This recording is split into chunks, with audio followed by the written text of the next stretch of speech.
there's definitely been a trend. We're seeing the power shift back into the hands of the creators.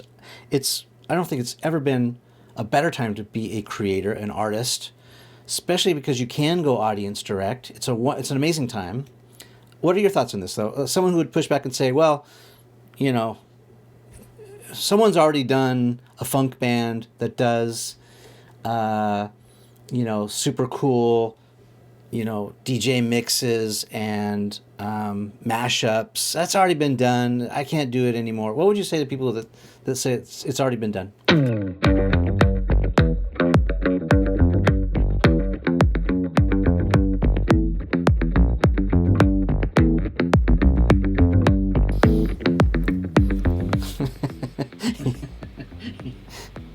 This is like this is a higher resolution camera than the ones that were used to shoot some of my favorite movies of all time. This is in my pocket. I carry it around with me, and it's a higher fidelity camera than the ones used to shoot some of the greatest stories ever told. Like, and not only do creators have these creation tools that are cheap and ubiquitous, and they're everywhere. We have these creation tools. Not only do we have the tools to create, but the pipes are open. It used to be BBC One, BBC Two, BBC Three, and somebody in a suit had to tell you that you were cool enough to say something to the world, and then you got to speak into the microphone. Now there's billions of channels. And not only can you make the stuff, but you can reach anybody. Like to say that this is the best time in the history of humanity to be a creator is a gross understatement. Like, it has never been easier, better, more exciting, or more, opportunistic. It's never been a better moment for creators in the history of humans to make stuff and reach other people with the things that you make. So yeah, I completely agree that we are at an amazing moment in history. So as we round third base, come home here, I'll actually talk about the F word, failure, because it's a stigma, to some people. It's a sticking point, or, it's a place where they get stuck. Where have you failed in order to sort of figure out how to get it right? Like, what failures have you made? What have you learned from it? I fail all the time.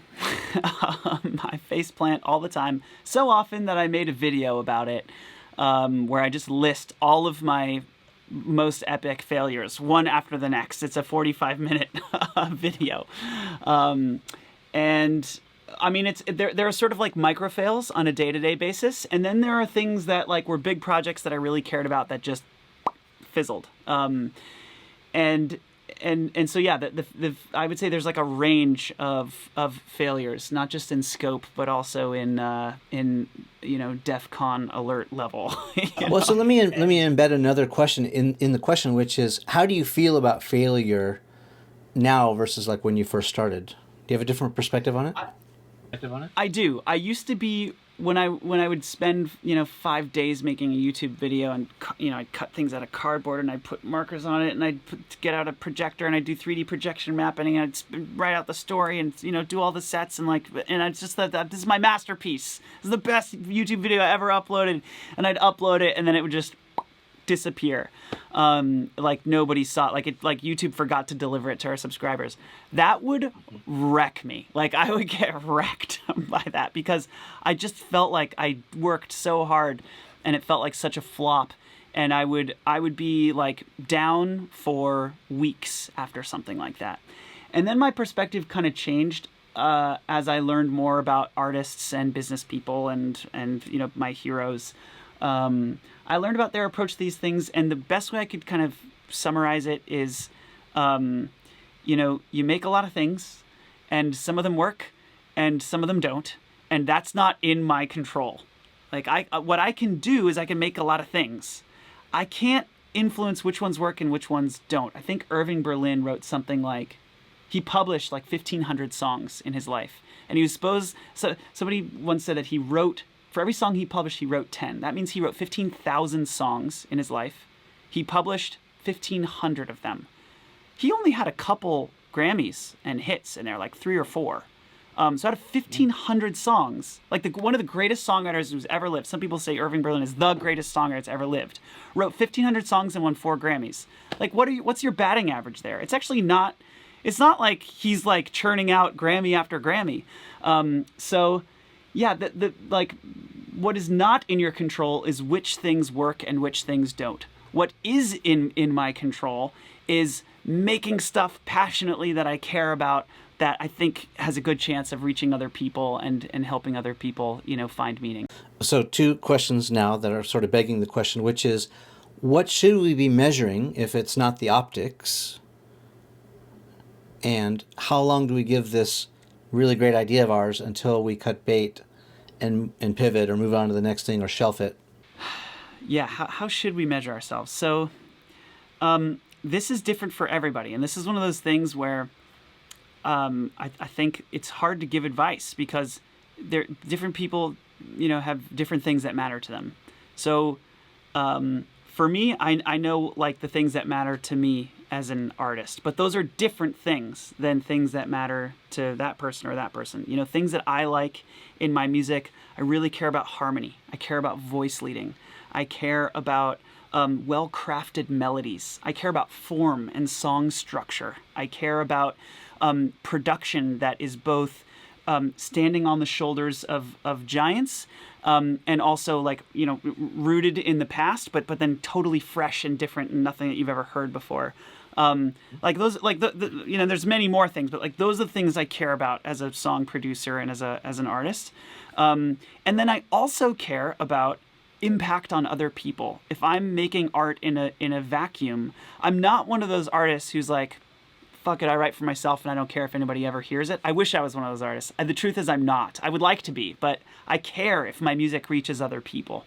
Yeah, and I'm not convinced that that's not an excuse or that's fronting what's really underneath, which is I am scared to death that I'm not as great as I think I am, or that I might be labeled a failure, etc., etc., etc., which is also, by the way, supernatural for genius artists. I'm sure Michelangelo and the Leonardo da Vinci's of the world probably felt like no one cares about my art at some point, right? Right. Yeah, and that feeling, I've had that feeling all the time. I think artists feel that all the time. There's always somebody who's reached more people, and so if that's the only thing you care about, that doesn't work either. And so what I've found is like, I care about the craft and the actual, the things that I make and the things about those things. I care about impact on other people.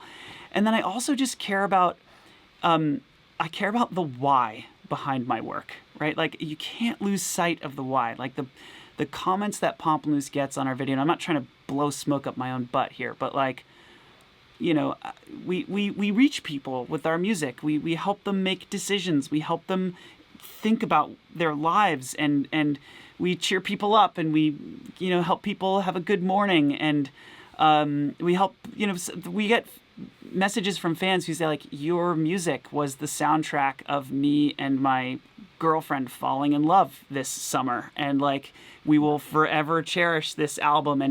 And that, like, that we care about that too, it's kind of like all those things. So like, how should you measure yourself? Well, are you doing those 3 things? Are you, for us at least, it's like, are we making the craft? Do we have the harmony and the voice leading that we care about? Are we having the impact that we want to have? Are we reaching other people? And then are we having that quality of impact? Are we really having meaning and value in people's lives? And yeah, we think about those things. We I don't know that we like rigorously track all of those things, but we absolutely think about them and kind of document them. We even have like a hashtag love doc on our in Google Docs where we just literally leave comments from fans so that we can kind of study them later. Yeah, I'm so glad that you said that. I think it's really important. In business terms, those would be called KPIs, key performance indicators, or goals and objectives, on a balance sheet, whatever. But the return on your investment can be other things that have nothing to do with money or finances. It can be impact or joy. I have like this ROJ measurement with this return on joy. Is it making me happy? Like, am I literally like getting up in the morning and I'm like psyched to do my work? That is like one of my measurements. Like, how am I doing? So I'm so glad you said that. I love that, and that's such a great example of like that. You know, everybody has their own thing that like really matters to them, and you know, their own way of kind of tracking it. And I think the important hard work as an artist is to know, hey, what's important to me, and to like think about that and be intentional about it. The other, maybe if I throw in my 2 cents about measurement is, and this is something I learned from lots of other smart people, so I didn't invent this, but I sort of adopted it as my own, which is, you know, if the risk outweighs the benefit, it's not really worth doing. In other words, like I'm up 30,000 feet in an airplane, I don't have a parachute on, and I decide to jump out. I might only get one shot at doing that. But like if the reward is worth, you know, the risk. If I can come back, and if I could try and I fail, and I try and I fail, and I try and I fail, but at least I can come back and fight another day, then it's like, okay, I'm willing to do that because I'm not risking everything on just one shot. Because eventually, I think built into that idea, this like person who fails the most wins, is that eventually, if you can come back and fight another day, that you will figure it out, right? You sort of navigate through trial and error, and you eventually figure it out. I mostly agree with that, and I actually think that is I think that's the kind of right way to think about it. And there's something to be said for just doing crazy shit. Like, you know, Patreon, I remember sitting at my kitchen table after sketching it all out on printer paper. And like, I was paralyzed. I couldn't pick up the phone to call my friend to like ask him to build this. I couldn't do that until I literally said to myself, this isn't going to work. That's okay.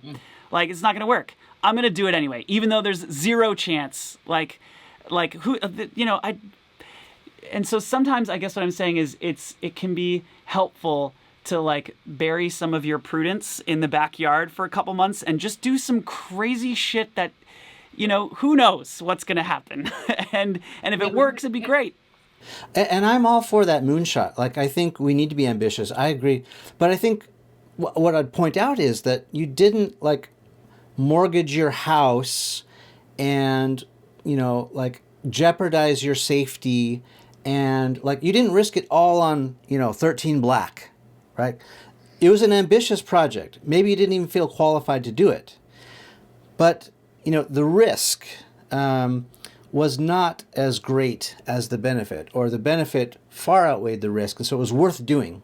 And it's just a simple calculation. You know, if this is going to kill me and I die and I get one shot, is it worth it? The answer is probably no. Right. Right. Especially if death is involved. I don't gamble much with that. Right? Yeah. But usually, most things usually are not like, I don't know, do or die, right? And so, although we manufacture that in our minds, whether it's like getting up on stage and performing for the first time, or like putting our art out into the world, pushing publish on that video, it's scary, but it's not going to kill us, right? That's right. Yeah, that's such an important thing to keep in mind. Is like, often those, you know, the catastrophizing that we do in our brains stays in our brains, and it's usually not that bad. Parting words for entrepreneurs. When I was starting Patreon, I called up a bunch of people, and they all told me not to do it, and that it wouldn't work, and that it couldn't happen. And then I called up 40 creators and tried to get them to launch on the platform, and all of them said no. 40 out of 40 said no. And so I launched on the platform just for my own YouTube channel. And yeah, there's a million reasons not to do things. Like, there's a million, you can always come up with reasons. And other people come up with reasons and will tell you not to do things. It's so much easier also to not do things. But again, like, you know, I'd rather be underwater and learning how to surf and sucking at it, you know, and at least trying. Right? So yeah, again, trite advice, but yeah, fuck the haters and go for it.